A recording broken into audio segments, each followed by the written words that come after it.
ನಮಸ್ಕಾರ. ನಾವು ಪ್ರತಿ ವರ್ಷ ಕರ್ನಾಟಕದಿಂದ ಲಕ್ಷಾಂತರ ಕೋಟಿಯಷ್ಟು ತೆರಿಗೆ ದುಡ್ಡನ್ನು ಭಾರತ ಸರ್ಕಾರಕ್ಕೆ ಕೊಟ್ಕೊಂಡೇ ಬಂದಿದ್ದೀವಿ. ಆದರೆ ಭಾರತ ಸರ್ಕಾರದವರು ನಾವು ಕೊಟ್ಟಷ್ಟು ದುಡ್ಡನ್ನು ವಾಪಸ್ ಕೊಡ್ತಾರಾ? ಇಲ್ಲ ಅಲ್ವಾ? ನಾವು ಕೊಡೋ 100 ರೂಪಾಯಿಲಿ ಭಾರತ ಸರ್ಕಾರದವ್ರು ಕೊಡೋದು ಬರೀ 13 ರೂಪಾಯಿ ಮಾತ್ರ. ಅದೇ ಉತ್ತರ ಪ್ರದೇಶ, ಬಿಹಾರಕ್ಕೆ ಅವ್ರು ಕೊಡೋ ದುಡ್ಡಿಗಿಂತ ಎಕ್ಸ್ಟ್ರಾ ದುಡ್ಡನ್ನು ಅವ್ರಿಗೆ ಕೊಡ್ತಾ ಇದ್ದಾರೆ. ಎಕ್ಸ್ಟ್ರಾ ದುಡ್ಡು ಎಲ್ಲಿಂದ ಬರ್ತಾ ಇದೆ? ನಾವು ಕೊಡೋ ತೆರಿಗೆ ದುಡ್ಡನ್ನು ಅಲ್ಲಿ ಹಂಚ್ತಾ ಇದ್ದಾರೆ ಅಂತಲೇ ಅರ್ಥ.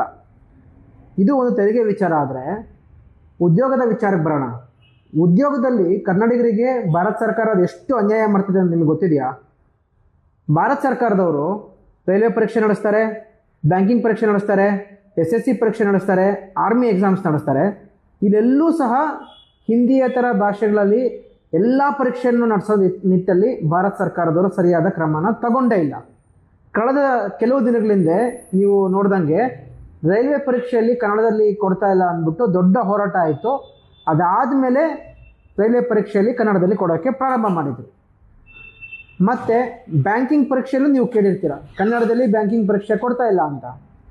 ಮತ್ತೆ ಬ್ಯಾಂಕಿಂಗ್ ಪರೀಕ್ಷೆ ವಿಚಾರದಲ್ಲೂ ಹೋರಾಟ ಆದಾಗ ಕನ್ನಡದಲ್ಲಿ ಕೊಟ್ಟರು.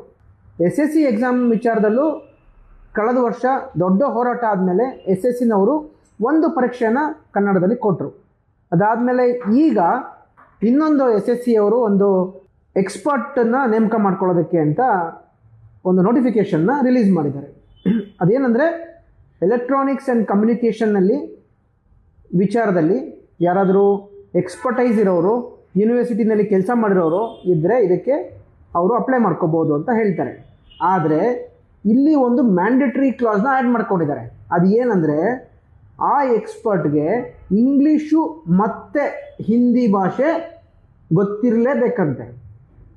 ಅಂದರೆ ಈ ಮತ್ತೆ ಹಿಂದಿ ಗೊತ್ತಿರಲೇಬೇಕು ಅಂತ ಹೇಳಿರೋದು ಯಾಕೆ ಅಂದರೆ, ಹಿಂದಿ ಭಾಷಿಕ ರಾಜ್ಯಗಳಿಗೆ ಅಥವಾ ಹಿಂದಿ ಭಾಷಿಕ ಎಕ್ಸ್ಪರ್ಟ್ಗಳಿರ್ತಾರಲ್ಲ ಅವರಿಗೆ ಸಹಾಯ ಆಗಲಿ ಅಂತಾನೆ ಈ ಒಂದು ಕ್ಲಾಸ್ನ ಅಥವಾ ಮ್ಯಾಂಡೇಟ್ರಿ ಐಟಮ್ನ ನೋಟಿಫಿಕೇಷನಲ್ಲಿ ಆ್ಯಡ್ ಮಾಡಿರೋ ಥರ ಕಾಣಿಸುತ್ತೆ. ಯಾಕೆ? ನಾವು ಭಾರತೀಯರಲ್ವಾ, ಹಿಂದಿ ಗೊತ್ತಿಲ್ಲದಿರೋ ಎಕ್ಸ್ಪರ್ಟ್ಗಳು ನಿಮಗೆ ಬೇಡವಾ? ಹಾಗಾದರೆ ಭಾರತ ಸರ್ಕಾರಕ್ಕೆ ನಮ್ಮ ತೆರಿಗೆ ದುಡ್ಡು ನಿಮಗೆ ಬೇಕು ಅಂದಾಗ ನಮ್ಮ ಜನರಿಗೆ ಉದ್ಯೋಗ ಕೊಡಲ್ಲ ಅಂತಿರಲ್ಲ. ನಮ್ಮ ತೆರಿಗೆ ದುಡ್ಡನ್ನ ತಗೊಂಡು ಬಿಹಾರಕ್ಕೆ ಹಂಚ್ತೀರಾ, ನಮ್ಮ ತೆರಿಗೆ ದುಡ್ಡು ತಗೊಂಡು ಉತ್ತರ ಪ್ರದೇಶಕ್ಕೆ ಹಂಚ್ತೀರಾ. ಆದರೆ ನಮಗೆ ನೀವು ಉದ್ಯೋಗ ಕೊಡಬೇಕು ಅಂದಾಗ ನಮ್ಮನ್ನು ದೂರ ಇಡ್ತೀರಾ. ಅಂದರೆ ನಾವು ಭಾರತೀಯರಲ್ವಾ? ಕನ್ನಡಿಗರು ಭಾರತಕ್ಕೆ ಬೇಡವಾ? ತಮಿಳ್ನವರು ಭಾರತಕ್ಕೆ ಬೇಡವಾ? ಬರೀ ಹಿಂದಿಯವರು ಅಂದರೆ ಭಾರತಕ್ಕೆ ಮಾತ್ರನಾ? ಹಿಂದಿಯೇತರ ಜನ ಭಾರತೀಯರಲ್ವಾ?